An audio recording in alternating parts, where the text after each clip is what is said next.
Grateful they built it. What? Grateful they built it. Yeah, for Is real. this Michael K in the rain? What? Is this Michael K in the rain? Yeah, I think I'm not like heavyweight, but like it should be like water resistant. I feel like a little bit. Okay, welcome to Doni in the park. So I'm Doni. I'm Ashton. Ashton, where are you from? I'm kind of from all around. I was born in Arizona, and then when I was like in 3rd grade, I moved to San Diego. I stayed there till I was in the end of 9th grade. Started getting in a little bit of trouble, so my dad sent me off to boarding school. Whoa. First, I was in New Hampshire, Pike, New Hampshire, middle of nowhere. A school called Oliveri. Okay. Some of you might know it, but only a very select few. If you don't look it up, it's changed a lot recently. It's different back then, but I did well enough in that school. How you doing?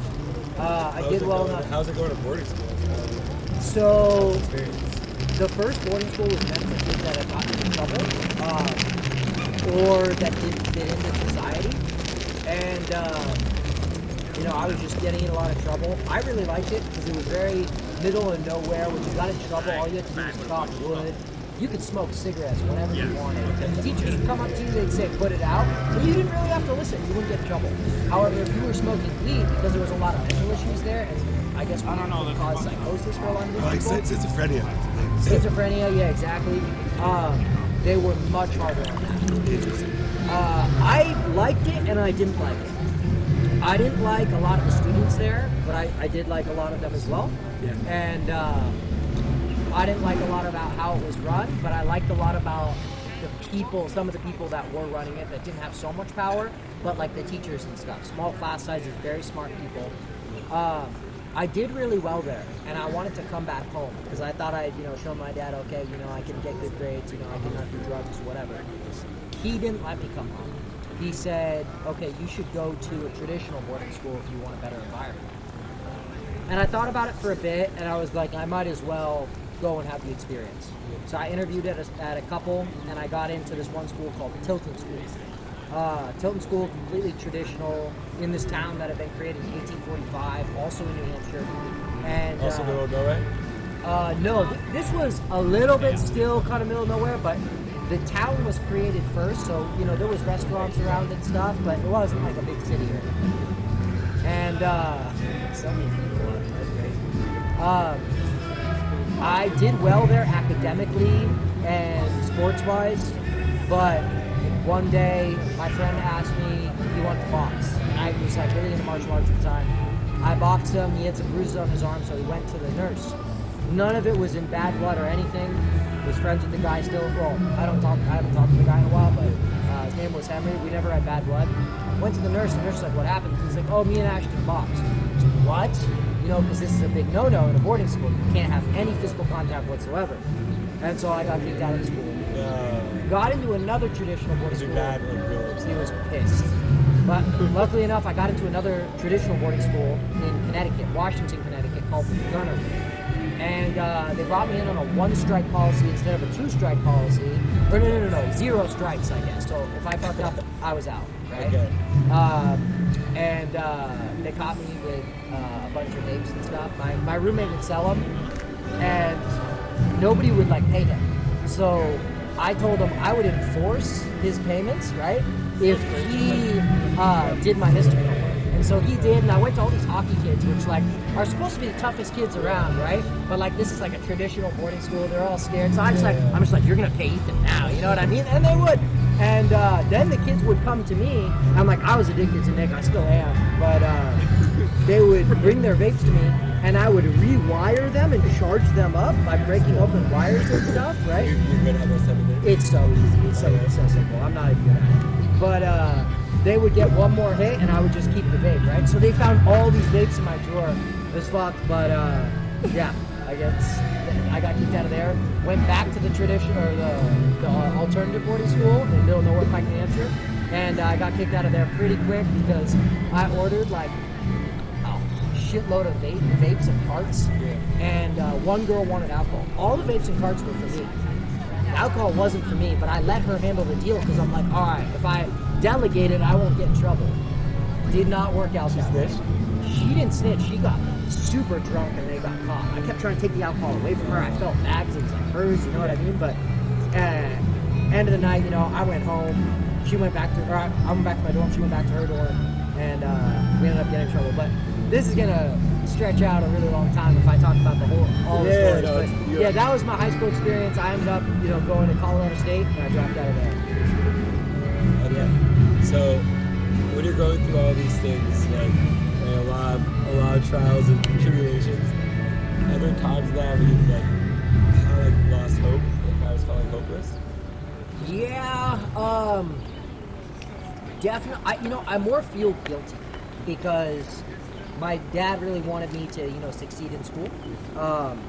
And me not doing that felt very disrespectful because, he's paid for my upbringing. He's raised me.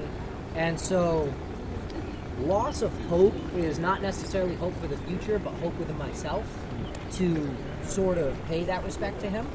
Now I don't feel that though. And I think it was bad to feel that in total because I think that you should be in it for yourself, not in a selfish way, but if you're so focused on the anxieties and the guilt of situations, it's very hard to look forward if you're constantly looking back, So, in a way, but not anymore. And what, was it an event or a gradual experience? What made you realize that, I want to start being internally motivated? I would say gradual experience, and I would say to this day still I'll catch myself looking back, much less now that I've stopped doing things that I think are not for me. So I'll give you an example. College, right? I am not the type to work under someone. I've always wanted to start my own business. I've always wanted to just kind of do my own and not have to have set obligations that are set by someone else.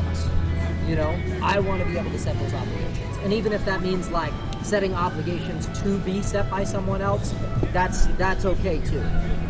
As long as the decisions that I'm making are directly for my own benefit, not for the purpose of appeasing somebody so that they will continue to pay me my paycheck.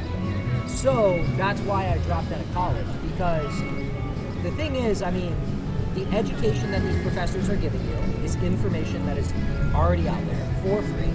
So what you're buying, what you're giving the money for, is the person to kind of hand feed you that information, which I believe is taking away education from you because it's a skill to be able to try to figure out what you need, right? That's something to know. And what you're paying for also is the degree. That degree tells somebody, hey, I showed up at the same place, did these tasks, listened to somebody, 5 days a week, 4 weeks a month, continuously for 4 years, right? And employers want to see that because they want to know that you're going to stick with their job. So it makes sense that that's what they want to see. However, I don't want an employer. So why waste money on the paper that says I got the education when I could just go and get the education on it? Yeah. That's awesome. So it seems like you have a strong value of you want to do yourself for the world. Yeah. On that note, is there things what do you think about what gives you meaning about on a daily basis? Is it kind of is it something as just simple as doing what I feel is right for myself? Or is there other things in your life that feel larger that gives you meaning? So the answer is simple yet also complicated.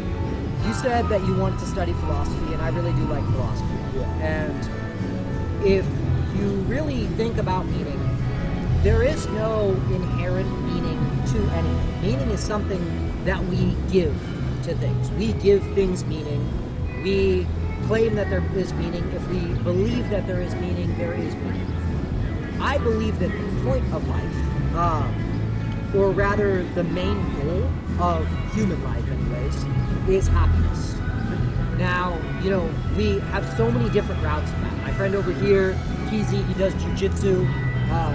He's got an Instagram called The Jiu-Jitsu Club. It's super sick. Training jiu-jitsu, I've done it before. No, come in the clip for a second. Come in the clip, show him your shirt. What's up, guys? The Jiu-Jitsu Club. Jiu-jitsu guy. Check us out on Instagram. Yes. Much love. Much love. But the thing is, that gives him happiness, and people can get happiness from so many different routes. But the point is, you want to enjoy life, and there's so many synonyms to it. like happiness, joy, enjoyment, Flourishing. flourishing, I would say, is different. Okay. And then contentness, I would say, also is a little bit different. But around that area, positive feelings, I would say, is the goal of life. However, there has to be contrast in order to really appreciation of those, feelings of joy, those feelings of happiness. So, what gives me meaning in life? I would say that I don't require much. Rather, I require happiness and the ability to live the 80 or 100 years that we're going to live is enough of a gift as long as I'm living a good life and a life that's, has enough good emotions to call it enjoyment. That's beautiful. Just to push you, like, for devil's advocacy, or not for devil's advocacy, just like to nail it down. When you talk about that happiness, is it a general happiness or personal happiness? For example, if there's something that brings you a lot of joy, and then with that, but it might be, like, let's say, harmful for other people, harmful for the environment. Does that fall under the category of, no, my goal is achieving personal happiness, or is it overall happiness in the world? I see. Okay, so that's one of the things we are only able to live through our perspective.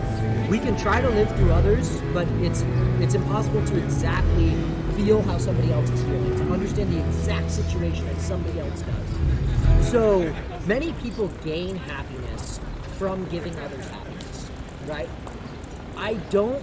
Obviously altruism is a thing, but I don't necessarily believe in selfless acts. I think that the only selfless, like the closest thing to a selfless act is enjoying other people's happiness, yet there is still enjoyment for yourself in it, and therefore it's not entirely selfless. There is self in it. There's your own self's happiness, right? But I think it's really good when people do that because studies show that making other people happy is a much more long-term solution to feeling happiness, right? As opposed to a fleeting, thing that could give you happiness, such as like a vacation, eating really good food, some of those more fleeting ones, drugs, for example. So I would say, personally, since I distinguish it that way, my goal is personal happiness. However, I do enjoy making people happy, but, I'm not one of these super altruistic people that are, constantly giving to charity or doing these things. You believe the value that stems from the personal happiness of people. And that's where the value stems from, the act of what makes you feel happy. Yeah, there's definitely value in it. But for my life, I do live for the self. I accept that selfish for my own value. Yeah. Do you see the character doing that? Let's say if you have the whole entire world living with that mentality, that's how wars can be started. That's how exploitation of other people. So yes and no, because if you truly don't care about other people, if you truly don't care about other people, that means that the benefit of other people, the happiness of other people, doesn't make you happy. Maybe the sadness of people makes you happy. In that case, it leads to those things, right? However, I think that, again, our experience is the only one that we can have, right? But our experience is impacted by the way we make people feel. And because we're human, right, our experience is made better when we make other people happy. So it's just part of human nature, right? So living by those values, as long as you understand, right, that happiness for yourself can come from happiness from others, I think then you're completely fine. You're saying that, or you mentioned earlier how doing something that will make you like that would put others or other things down, would make you momentarily happiness. But the only reason that a lifestyle trying to find your own personal happiness would lead to misery and state would be one's own misconception. So if they're spending their life and they're realizing that being exposed to another person, they think it's to make them happy, but actually within the mentality shedding purpose, helping others generally make them happy. I think it also depends on the person. I think for most people, helping others is not to make them happy. You have psychopaths and stuff out there, you have plenty of people that just are in it for negative reasons. Everyone's mind is different. And you're going going to get people to find benefits. And so I think for the most part, because we're a communicative species, that's how we've been able to advance this much. We have such good ability to communicate. And in that, if we want to communicate appropriately and for benefit, we also need to be in society. We need to be able to live together. We need to be able to set a certain set of rules where we're respecting other people. That was beautiful. Of course, thank you so much. I think it's also like just like other like about the overall conversation in general. It's important to point out is that like a lot like right because the idea of like living for personal happiness could at first seem like I feel so selfish or whatever, but when you actually get to the nitty-gritty of it, it's actually this optimistic part about the game. And like that's kind of really cool. I would say it's optimistic. But it's positive. Positive, exactly. Optimistic. That makes it sound like it's not naive. The truth, but I didn't mean that. No, I get you. It's definitely a positive view of it. But it's also, as you said, people would see that as negative initially. But to be honest, I think it's realistic because, it's looking at it from the eyes that we only have our own eyes. We only have the ability to feel what we feel, right? And although empathy is a thing and we can, kind of interpret what other people are feeling and get pretty close, you can't exactly, understand it. But it can bring you happiness, and that happiness still comes back to you, right? Thank you so much. Hey, of course, 100%. Hey, good luck with everything. I appreciate it, guys. I hope this goes really well, and I hope you get a really good grade on it, man. Doni, nice meeting you. Dude, that was awesome.